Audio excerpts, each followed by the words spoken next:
Greetings, cheers. Welcome back to the kitchen. Here we are. So this is the week leading into Easter. It's Good Friday. So I wanted to show something that is kind of straightforward, but can be really challenging if you don't know what you're doing in the kitchen. And again, back to the whole third season cooking, designed to help folks learn about some cooking techniques, some different types of dishes you may want to try, either life transition from young adulthood into whatever middle adulthood is called, transitioning from a one living marital situation to another, all those different things come into play. So here we are, we're going to do a roast. Now, a roast is both really easy and kind of its own little form of challenge, because how do you know how to cook it? There's a ton of different ways online of how to cook it. So we're going to start at the end, and then I'm going to show you how to begin it. So this has been in the oven now for a little over a couple hours. And as we can see here, this is in Canada, we call it prime rib roast. You'll notice that I have a couple of bamboo skewers, and I'll explain what those are all about. And this is a small little wee 2-pound, 7-ounce roaster thereabouts. And I'm just going to take the skewers out of it, and we're going to let this rest. So one of the things that happens with roasts is they need a chance to rest once they're finished cooking, because they will continue to cook, and the juices will spread throughout the roast and become a more rich, overall juicy product. If you cut it right away, that doesn't happen the same way, and then all the juices run out, and you end up with you're going to end up with a really juicy roast anyways. What is going to happen is you'll find that the roast will become more dry over time, because it isn't available to actually rest and have all the juices stay within. Okay, so I'm going to keep this cutting board over here for that.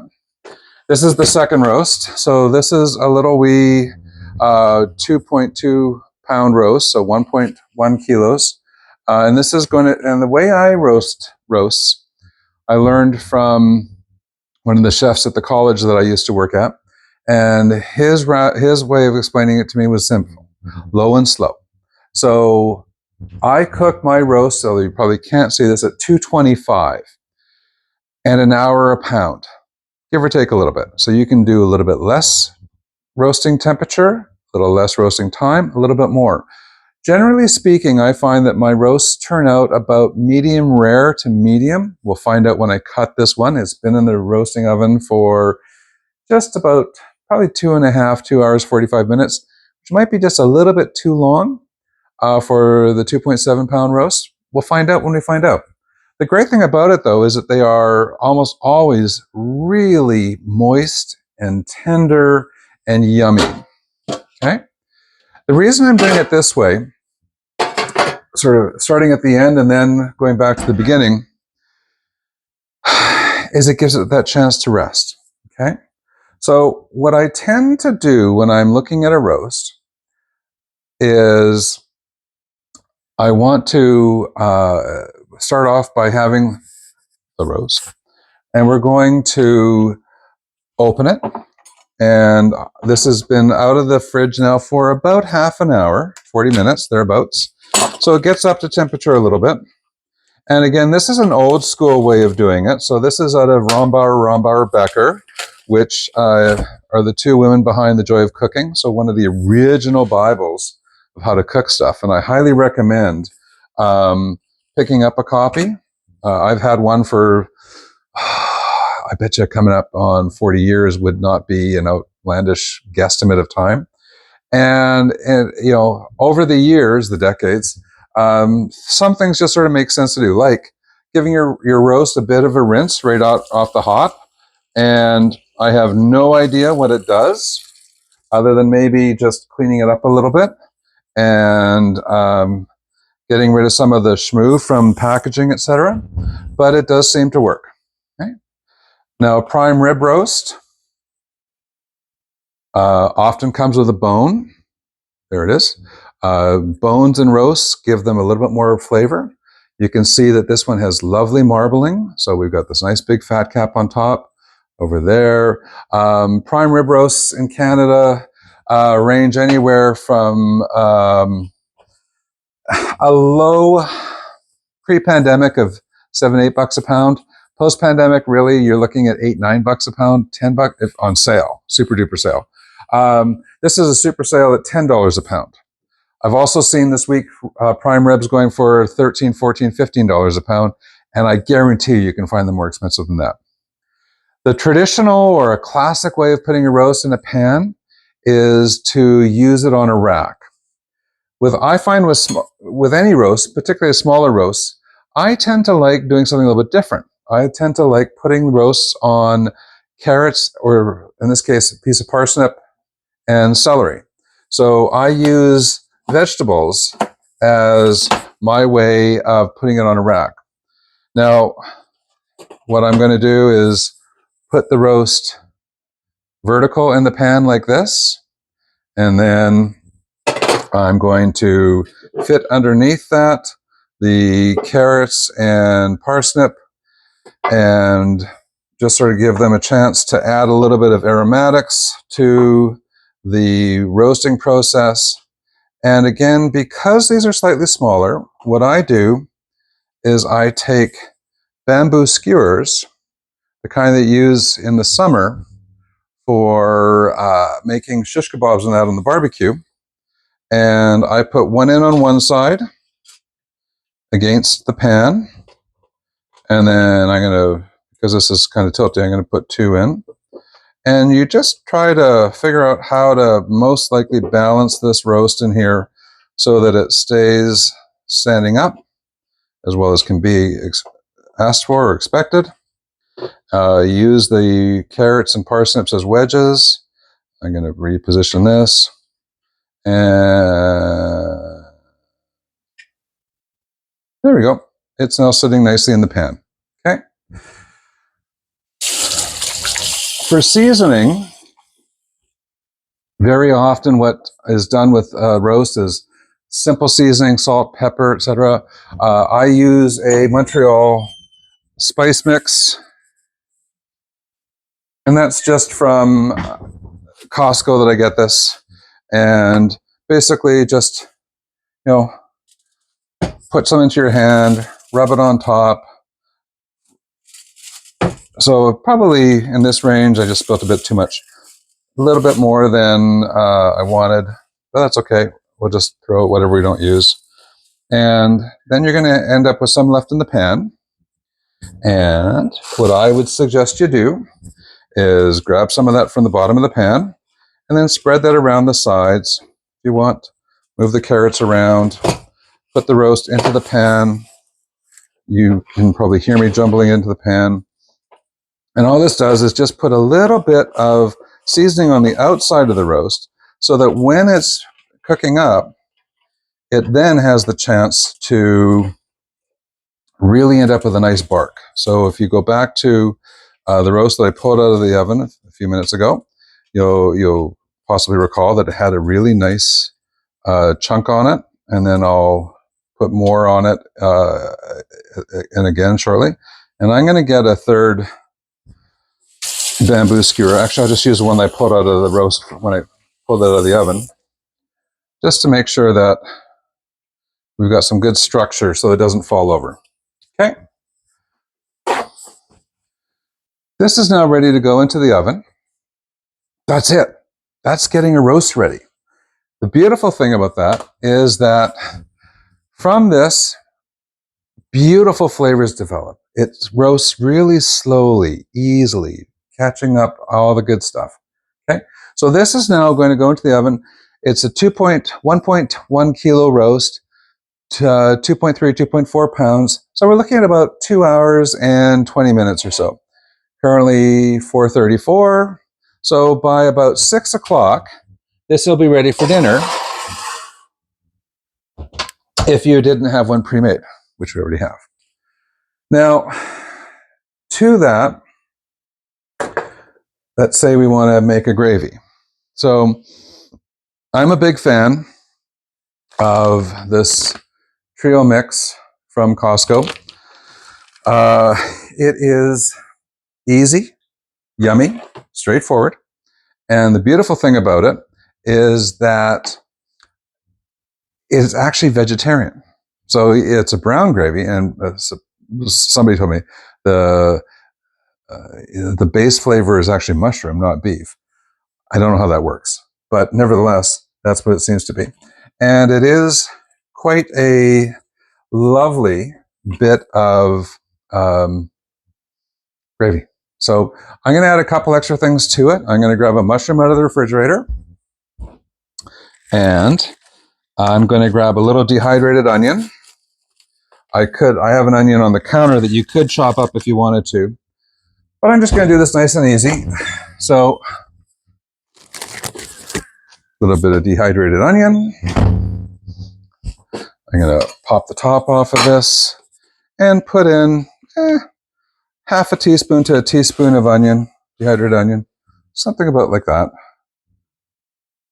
Just a little bit to give it some extra body, extra flavor. Going to chop up the onion. Again, I'm going to clip off the end bit. That's a little bit dark and dirty. You can use it if you want to. I sometimes use the bottom of mushrooms. Sometimes I chop them off. And then we're just going to slice away using the same technique we did the other week, where you curl your fingers in and then slice it up, making sliced mushrooms. And then we're just going to turn it 90 degrees.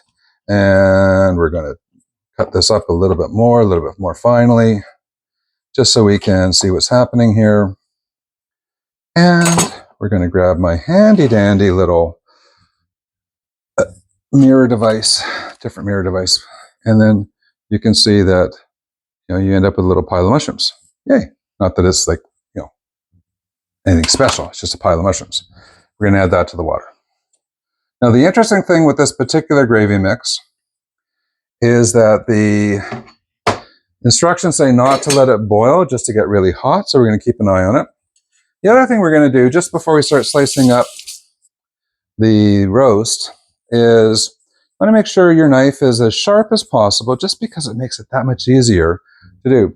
If you've never seen how to sharpen a knife, I'm sure there's better ways of doing it than one I'm going to show you by people who really know what they're doing. This is how I do it. I just take the knife, try and balance it so that it's an equal angle on both sides, and just run it up and down the steel if you have a steel. Okay. These knives are just from IKEA, so they're nothing major. They're just regular cooking knives. Back here, I have a knife block and with a sharpener on it. If I'm using those knives, I will use that sharpener on that knife block, just because it's easy. Why not? Okay, and away we go.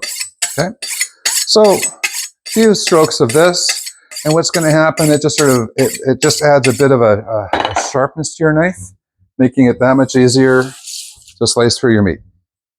Okay, now I can't see how long I've been talking for, but I'm going to guess it's long enough, because we're going to do two things here. We're going to lift the lid off. Our roast is now rested. We're going to pop this onto the red cutting board. Some people get really freaked out over whether to use different cutting boards for different products. I'm kind of indifferent to that, for what it's worth. I'm sure that that'll cause its own freak out land amongst people that care about these things. Good for them. What I'm also going to do here is, there's a little bit of juice in the bottom of the pan. What I do have these really yummy veggies that are left over from the roasting process. And I'm going to put a real fine dice onto these. I'm just debating how many to use. I'm going to use 2 carrots and 2 parsnips. And I'm just going to put a real nice fine dice into this and just add this to my gravy water. And it's going to make for some extra body, extra flavor in that. That's enough. Again, judgment call. Just say, okay, that's enough. Because you don't want it to be overwhelmed. Water's boiling, so we're going to take that off and turn it right down. We're trying to cook up those mushrooms and onions a little bit. Now we're going to add these veggies to it. And what we're trying to do is just make a gravy that has a little bit of extra flavor, a little bit of extra bite to it. If you don't like that, by all means, don't add it. This gravy mix is great on its own. And many people just mix it with water and go. I happen to like making it a little bit of an extra flavor profile with it. And so we're going to do that. We're going to add that and just pop that into the pot. It is now coming off of the boil, which is fine. And while that's coming off the boil, we're just going to let that continue to heat up those parsnips and carrots a little bit. Now we're going to add, because it's off the boil, we're just going to turn that down a little bit more. We're going to pull the roast over to here, and we're going to add in the trio gravy mix, which I've pre-measured out. So this gravy mix is a 1-to-4, so a half cup of gravy mix added to 2 cups of water is going to give us this nice gravy overall, and then we're going to mix it up a little bit. And then what the instructions say is to crank it back up to a boil. Let that go. Okay. Now, our roast is here. And again, let's take a look. So this is the way the roast comes out of the oven. This is after just over 2 and change hours. Notice how there's just a little bit of juice coming off the edge of it. Not too much. Because it's a prime rib roast, it has the string attached. We're going to take the string off. It also has the bone underneath it. Now, I like to take that bone and cut it right off the roast to begin with before I start cutting it, because it just makes for a nicer, flatter platform. There is a butcher shop in Winnipeg, where I'm located, where they call what's called a cradled prime rib. What they do there is they take the rib portion of the roast, cut that off, and then reattach it with string. They charge you $1 a pound to do that. I have no idea why, because really, all you do is you poke it up on one side and just cut along that bone, and at the end, you end up with lovely beef rib bone, which you can use for soup, or you can use that for add some barbecue sauce to it and have like a dinosaur bone or a beef rib bone dinner. If you have a big roast, 5, 6, 7, 8 pounds, you're going to end up with 2 or 3 or 4 of those ribs. Great. I'm not sure. I've never cooked a roast that's more than 5 pounds. So I'm going to guess that cooking at this temperature will work the same for that. Again, back to the chef who told me about this. They were cooking whole bison fillets at 200 degrees Fahrenheit for an hour a pound. And they were doing these whole fillets that were probably in the neighborhood of 10 to 12 pounds. So they were in the oven for 12 hours. Okay.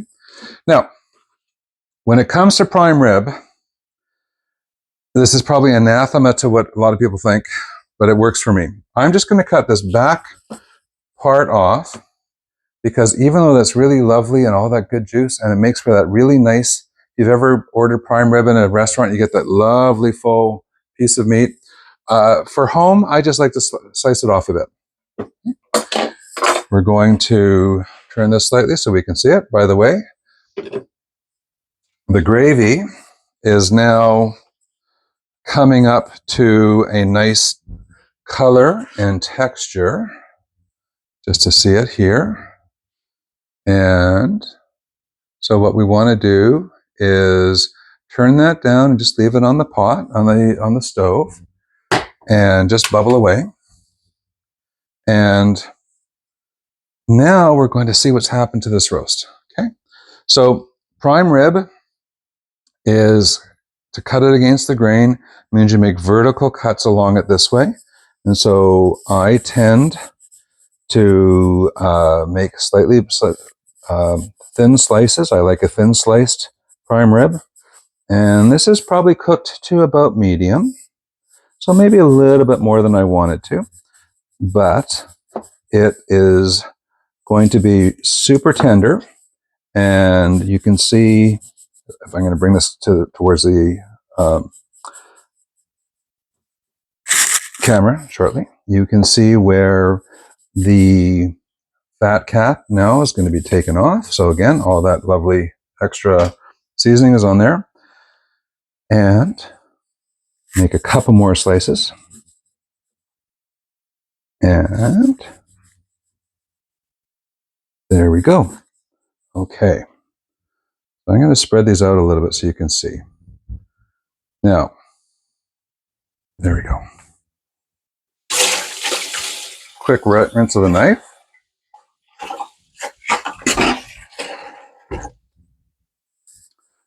Quick drying of the hands. Again, this roast is now cooked to about medium. Okay? And if we look at it, you can see where this is the very end piece over here. And if I were to flip it over, you would see all the lovely seasoning on it. You can see that basically from end to end to end, that roast is cooked to a solid medium. If you want it medium rare, you would have pulled it out the 50 to 20 minutes earlier than I did. See, that's the end bit. That's all nice and yummy. And if you're really concerned about it, cook it at 200 as opposed to 225. Okay? What I find is that 225, even if you're looking at that, you know, some people might call that medium rare. If you want it done to medium well, you would maybe cook it at 235 or just cook it for a little bit longer. All right. So the great thing here is if you're doing this for a family event, if you're doing this for a special occasion, if you're doing this for, you know, Sunday night dinner and you're not sure how to deal with these things, the beautiful thing about roasts is they're super easy. Just saw me do that in, I think I started around 23, so about 23 minutes. Cooking it, we've got a gravy going here. We've got the roast cut up, ready for, you cut the rest of it up for dinner. You might have had some mashed potatoes going. You would maybe do some other veggies. I'm going to leave that up to your imagination because there's lots of different ways of serving this up. But here we go. That's the roast. Prime rib, $10 a pound. So anywhere between sort of 8 or 9 to 14 or 15 bucks a pound. Can you do this with, sorry, we got a guest dog. If you do this with a different cut of roast, the same rules apply. So if you're doing a top sirloin or a sirloin roast, you're doing an inside, outside, rib, cross rib, blah, blah, blah. Oh, whatever roast you're doing, it all works the same. And it's like magic. So as you're celebrating, whatever it is you're celebrating, possibly Easter, could be the fact that it's Saturday night, could be that you're having the kids over, could be you're having a boyfriend or girlfriend over. Whatever is happening in your life where you're wanting to make a roast, this is the easiest way I can think of doing it. 200 to 225 degrees Fahrenheit, an hour a pound, and it turns out like magic. All right? Thanks very much for joining me. See, episode 3 is now in the books. Cheers. Thanks very much to the folks who have subscribed. Please like and subscribe. I'm thrilled with the uptake so far in episode 3. I'm touched and moved. Thank you very much. And I look forward to seeing you on episode 4. Thanks, everybody. Have a great day. Cheers.